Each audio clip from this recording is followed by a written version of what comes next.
сардори муассисаи ислоҳӣ ба муҳлати 4 сол аз озодӣ маҳрум карда шуд. шермуҳаммади шоҳиён раиси додгоҳи олии тоҷикистон гуфт баррасии парвандаи 34 маҳбуси зиндони хуҷанд дар додгоҳи олии кишвар идома дорад.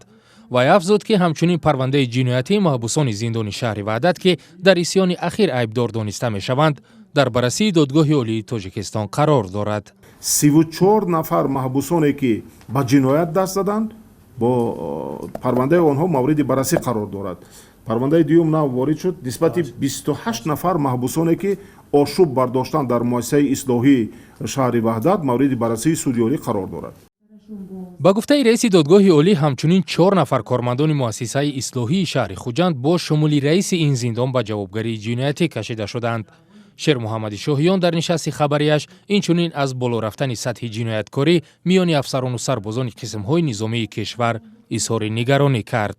224 нафар нигаронкунанда аст ки манамин афсарону кормандои вай сарбозову прапорщикҳо дар ҳамин муддат ба ҷиноят даст заданд ва аз ҷониби судҳои ҳарбӣ ба ҷавобгарии ҷиноятӣ кашида шуданд. роҳ наёфтани хабарнигорон ба мурофиаҳои додгоҳӣ аз мавзӯи дигаре буд ки дар нишасти додгоҳи олии кишвар баррасӣ шуд.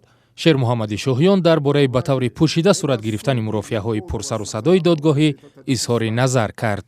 пеш аз ҳама дар ҳолатҳое ки баррасии парванда ба ифшо шудани сирри давлатӣ оварда мерасонад. дуюм ҳуқуқҳои маҳрамонаи иштирокчиёни мурофиа дахл дорад. сеюм парвандаҳое ки ба амнияти иштирокчиёни мурофиа шоҳидон ва хешу таборони онҳо таҳдид мекунад.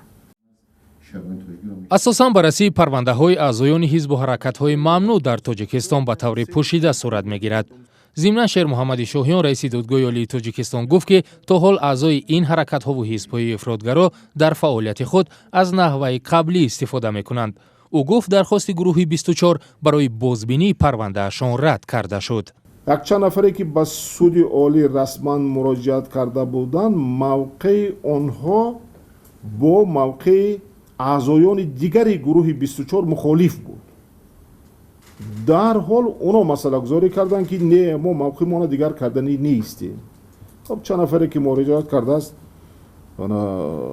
ин фикри оно ҳаст, лекин мо мақсаду ҳадафҳои худро дорем. дар нимсолаи аввали соли 2019 аз ҷониби додгоҳҳои тоҷикистон ҳамагӣ як парвандаи шиканҷа баррасӣ шудааст.